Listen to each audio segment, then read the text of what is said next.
आज हम बच्चों कक्षा 10वीं विषय गणित अध्याय 5 के प्रश्नावली 5.1 के प्रश्न क्रमांक 1 के दूसरे को समझ रहे हैं।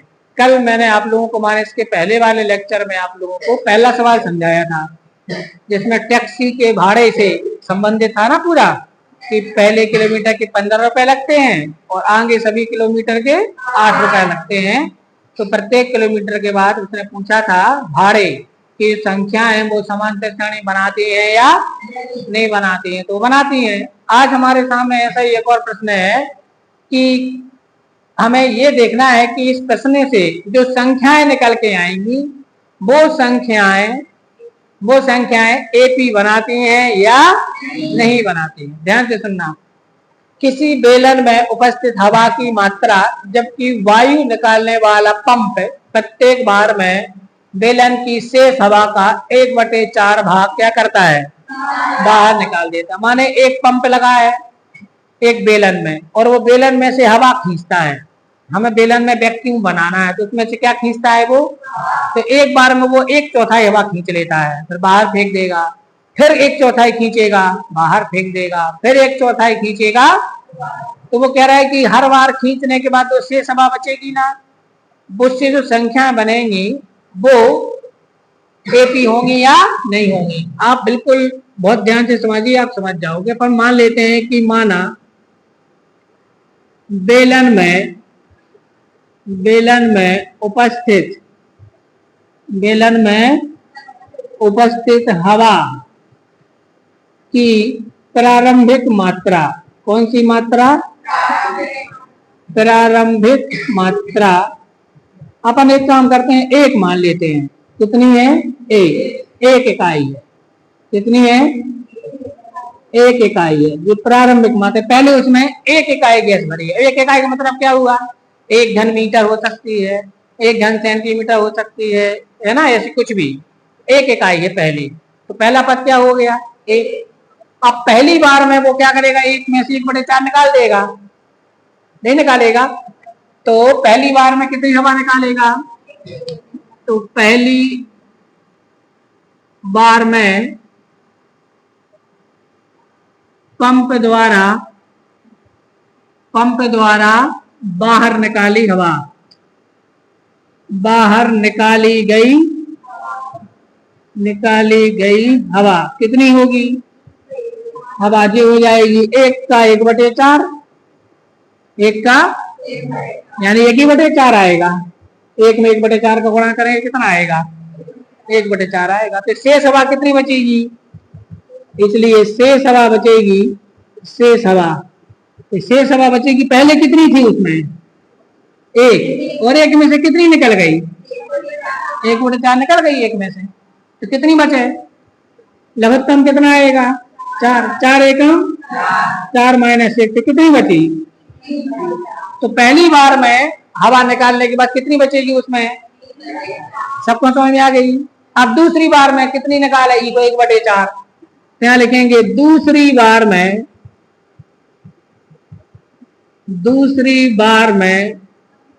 पंप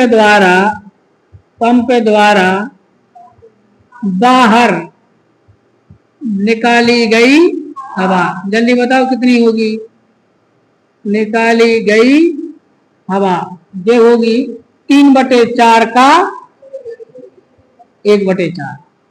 तो का मतलब होता है गुणा, तो 3/4 में 1/4 का गुणा कर दो, तो 3 एकम 4 चौके 16, 4 चौके 16, तो कितना हो जाएगा 3/16। तो दूसरी बार में कितनी हवा निकाल देगा वो, अब बची कितनी, तो शेष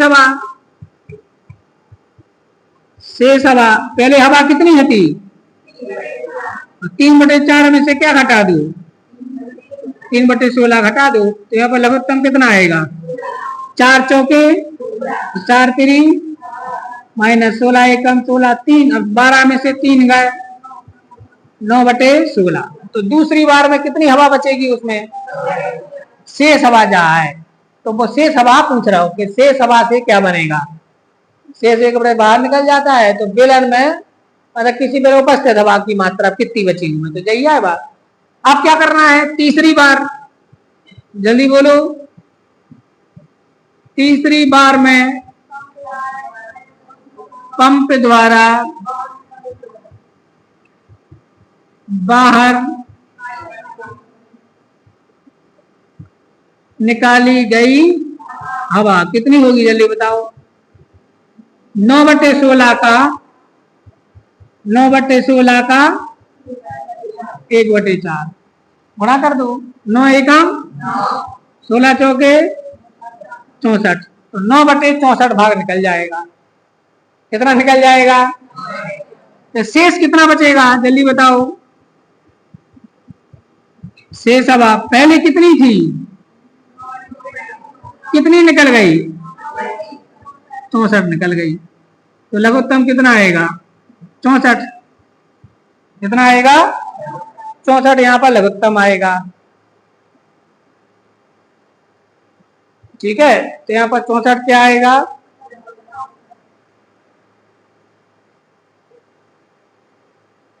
तो यहां पर 64 क्या आ जाएगा, लघुत्तम। तो 16 चौके 4, 9 चौके 36, 64 से 64 कट गया, यहाँ पर आ गया 9, तो कितना बचेगा बताओ मुझे। तो 36 में से 9 हटाओ जल्दी, 27 बटे कितना बचेगा, 64, ये आएगा। तो पहली बार में हवा निकालने के बाद कितनी बची थी, 3/4, फिर कितनी बची, फिर कितनी बची, क्लियर है ना। तो अब इनकी सूची बनाओ, अब इनकी क्या बनाओ, सूची बनाओ, बेलानुपस्थित हवा की मात्रा की। तो अब इसी प्रकार अन्य आ जाएंगे तो एज एन लगा दूंगा, तो ऐसी और आते जाएंगे, ठीक है ना। अब यहाँ संख्याओं की सूची, यहाँ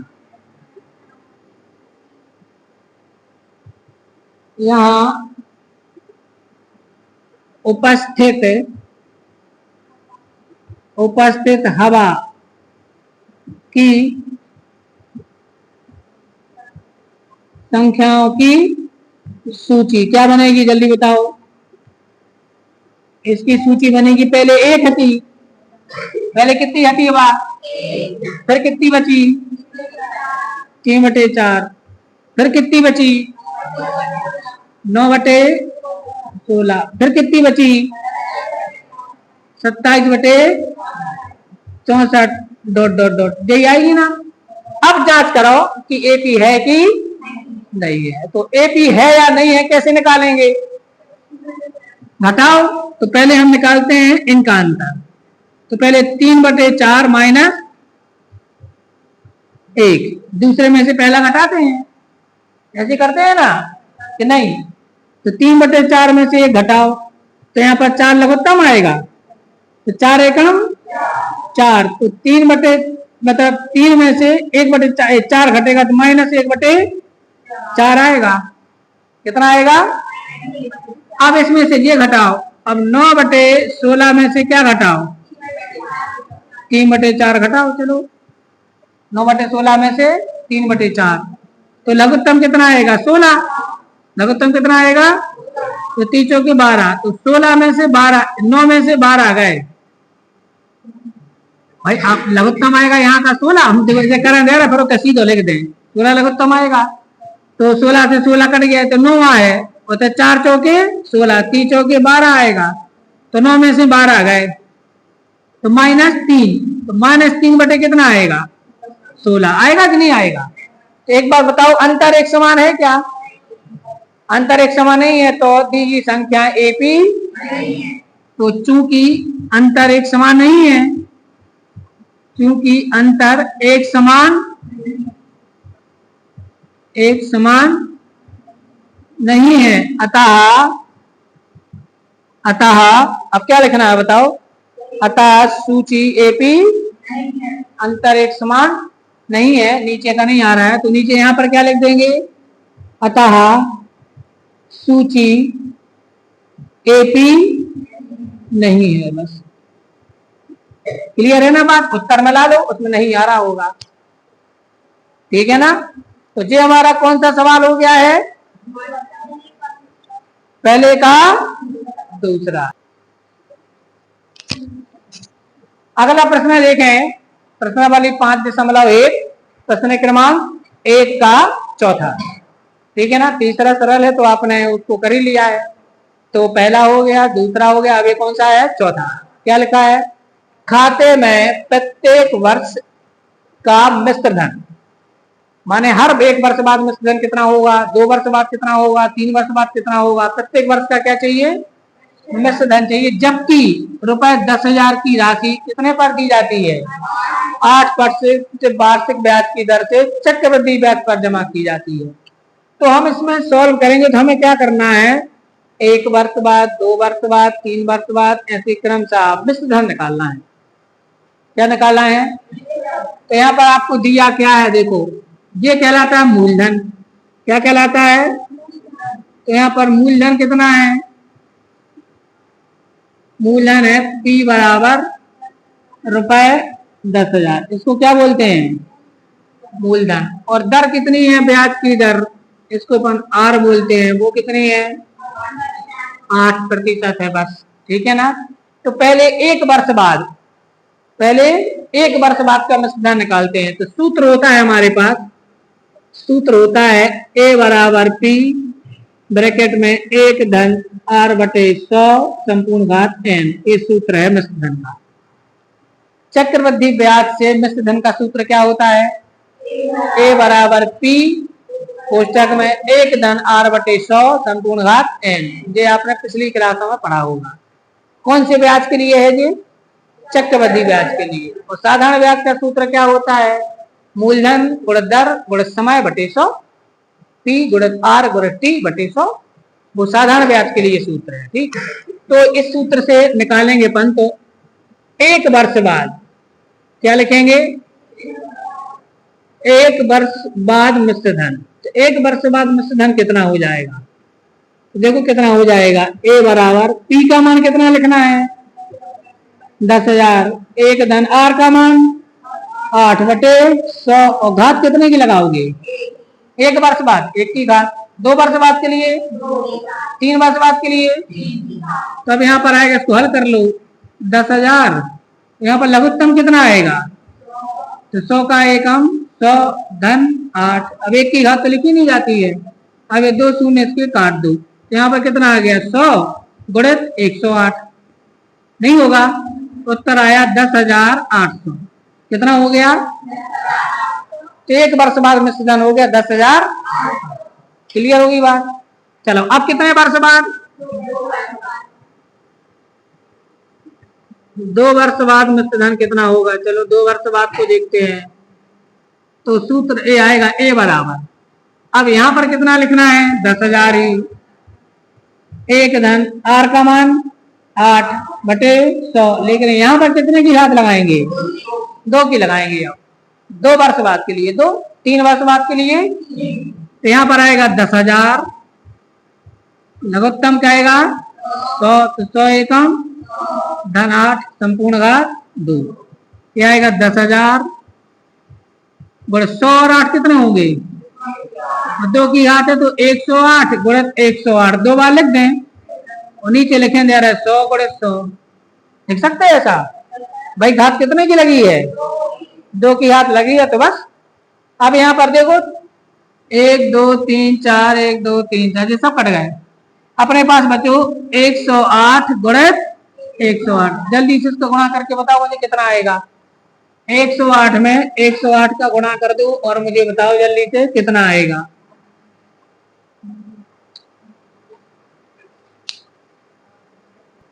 तो 108 में 108 का गुणा करेंगे तो कितना आएगा हमारे पास? 11,664। तो ये कब का मिश्र धन हो गया? 2 वर्ष बाद। अब क्या निकालो? एक और निकाल दो बस। 3 वर्ष बाद मिश्र धन। चलो जल्दी बताओ 3 वर्ष बाद मिश्र धन कितना होगा? तो ये होगा हमारे पास A बराबर कितना लिखना है? 10,000। 1 धन 8 बटे 100 और घात कितने की लगाना है? अब तो यहाँ पर आएगा 10,000 कोष्टक में आएगा 108 बटे 100।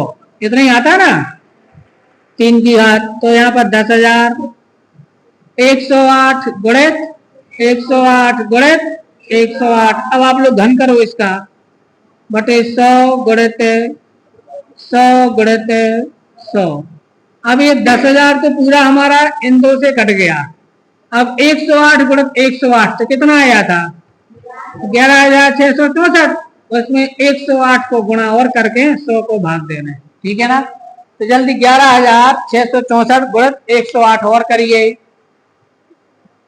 तो इनका गुणा आया 11,664 गुणित 108, तो कितना आया? 12,59,712 बटे 100। तो 100 का भाग देंगे तो यहाँ पॉइंट आ जाएगा, तो 12,597.12। ऐसे ही और नहीं होगा। तो अब यहाँ पर संख्याओं की सूची क्या बनेगी? इसलिए यहाँ संख्याओं की सूची देखो, सूची क्या बनेगी? सब लोग बोर्ड पर देखो, ये बनेगी। पहली क्या थी? एक वर्ष बाद 10,800। फिर क्या बनी? 11,664। फिर क्या बनी? 12,597.12 डॉट डॉट डॉट। ऐसी बनेगी? अब बताओ एपी है कि नहीं है? चलो घटाओ, तो 11,664 माइनस 10,800, जल्दी बताओ कितने बचेंगे? तो यहाँ पर बचे 4 और ये 6 और ये 16 में से 8 गए, तो कितने बचे? 864। पहला अंतर कितना आया? अब इसमें से घटाओ, आप लोग घटा लो जल्दी से। 12,597.12 माइनस 11,664, जल्दी घटाओ कितना बचेगा? 1 2 तो बचेगे।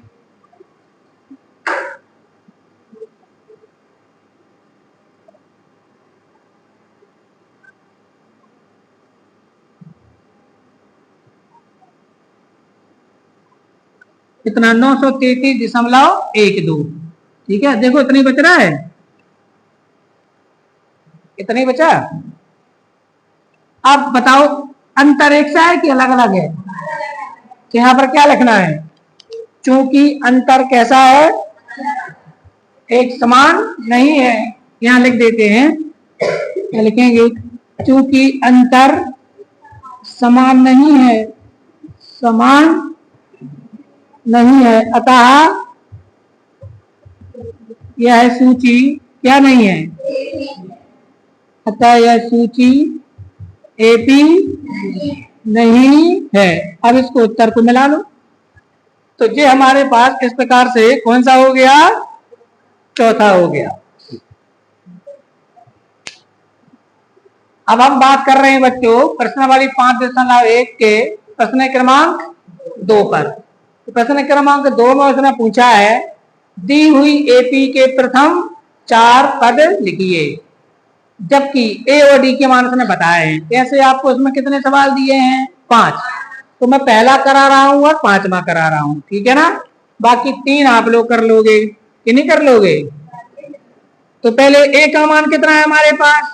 10, और डी का मान कितना है? तो प्रथम पद ए बराबर 10। भाई प्रथम पद का सूत्र क्या है हमारे पास? प्रथम पद ए बराबर कितना आ गया? 10। कितने पद बताने हैं? 4। द्वितीय पद आप इसी में 10 जोड़ते जाओ, नहीं समझे? या ऐसा कर लो, द्वितीय पद का सूत्र क्या होता है? ए प्लस डी। जब मैंने आपको बनाई थी ना वो श्रेणी मानक रूप, तो उसमें पहला था ए, दूसरा क्या था? तीसरा क्या था? और अगर नहीं लिखना है तो सीधा 10 जोड़ दो, 10 धन 10 बराबर कितना आएगा? सीधा कर दो।